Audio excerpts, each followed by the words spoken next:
My name is Darius, my government name Darius Allen. They call me Lil Crip Toe, AKA Pinky Loc from Eight Tray Gangster, back west side. Right now we on 97th and Normandie, and just here with my folks right here, you know, just tell y'all my story.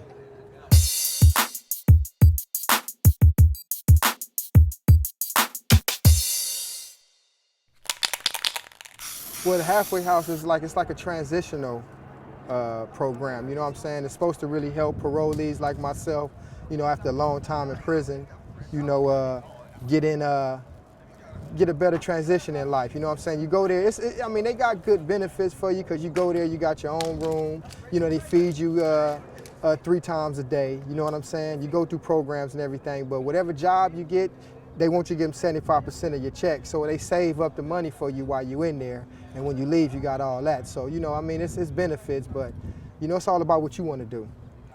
It's not like prison, let me say that, because I'm free, I got more, you know, freedom or whatever, but at the same time, you know, it's still that controlled environment, you know what I'm saying? And coming out of a controlled environment for so long, you know, it still kind of, you know, keeps you discombobulated a little bit up here, you know, but you got to be strong. That's the main thing, you know, it's ambition over adversities, you know.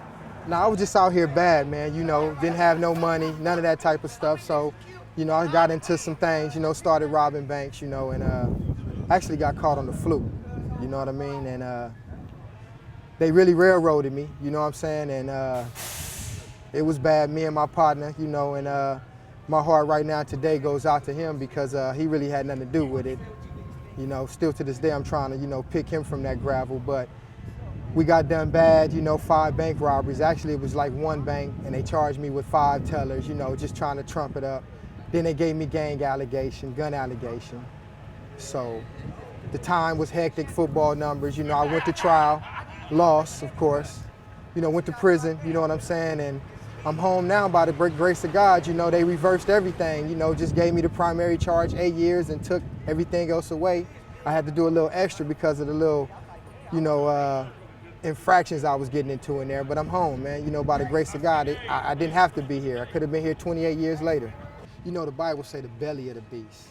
The prison yard was the anal section of the beast, where all the shit is. Not only do you got individuals, but you got authorities too, you know. It's a psychological warfare.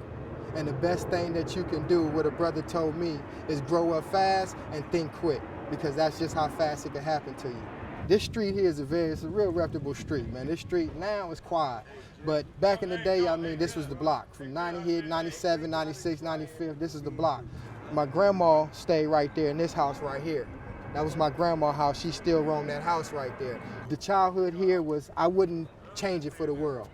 You know, this is where I got my scrapes at, my knuckles, sideline pop. I know you remember that. This is what all went down. Ride my street kings from the top of Halldale all the way to Normandy. This was me right here. So to come back here and still see the same love I get around here, man, you know, it's joyful. My first actual juvenile facility case, I was 14. If anybody know me, they remember 81st and Western, 1986. I shot my mama boyfriend, and he was beating up my mama, you know, shot my mama boyfriend, and I was on the run for a little while, you know. A couple of my big homies kind of housed me a little bit, but eventually I was scared, so I turned myself in. My first YA, you know, I was in Fred C. Nellis, you know, Jackson Cottage. But that right there, man, before I even knew how to be a man, man, you know, put me in a man's position, you know?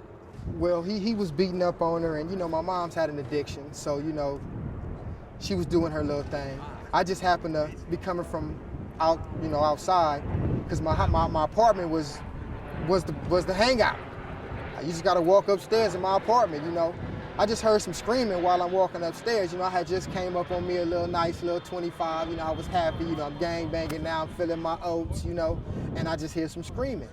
And so when I opened the door, I just seen him on my mama just beating her up. And the only thing I can do when he turned around, because I'm like, hey, motherfucker, you know. And when he turned around, he big. I didn't know what to do. I just, you know, he a vegetable to this day.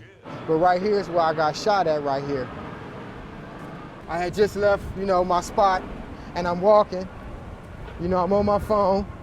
You know, we getting into it. You know, it's already beef going on. I'm on my phone. So I actually make it to the store. I go in the store. and I get hit up by some dudes, you know. Inside the store? Inside the store, you know. So as I'm coming out the store and I'm walking back up this way, all I hear somebody say is, "Hey, homie." And when I turned around, bow, bow, bow. Like right up in here. So I was laid out right here, bleeding from my head and everything. So where did you get shot at exactly? I got shot right here, and I got shot right here, and I got shot right here. It was 5 shells. One was in the car over here, and one blew out somebody's window over here.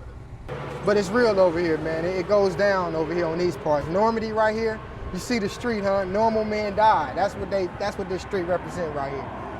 Mind you, my mom died while I was in prison. You know what I'm saying? And it was so tight up there to where I couldn't really mourn because I had to stay on my tippy toes. So I didn't have time to, and then if somebody did see me boo-hooing, they finna try me. So I had to reverse all that, like, that don't even matter.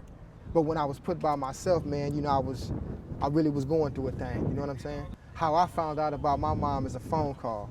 Now, mind you, my mama was my #1 advocate. Baby, you're not finna do all that. To me, I think everybody gave up on me. You know, and the ones that didn't, my homies, few family members, but my homies, who I call my friends now, stood by my side, you know what I mean? So that's a big thing with me, but being in prison and losing a loved one, I lost my grandfather, I lost my mother, I lost my auntie, and these were 3 figures in my life that were my motivators, you know what I'm saying? And to lose them, I had just got a letter Monday telling me my grandfather died by my mother. To the next day, get a phone call to tell me my mama died. After I just got a letter telling me my grandfather died. So this is all like within a year? No, this is all like within a week. But here's the beautiful thing about that, sir, is that my mom passed, granddaddy passed April 6th, April 7th. Well, April 1st, April 7th.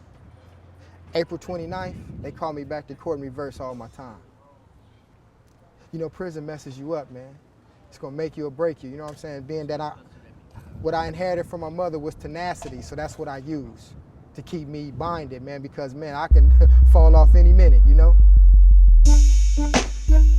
By me doing a lot of jail time and running into these guys and earning their respect and they earning my respect and love, I'm like, shit, why I can't be like this on the street? Got a sister I lost about 3. Desiree, she was 20, 22, 21, around there. He was 23. You know what I'm saying? I lost both of them. That's why I choose not to bang, really.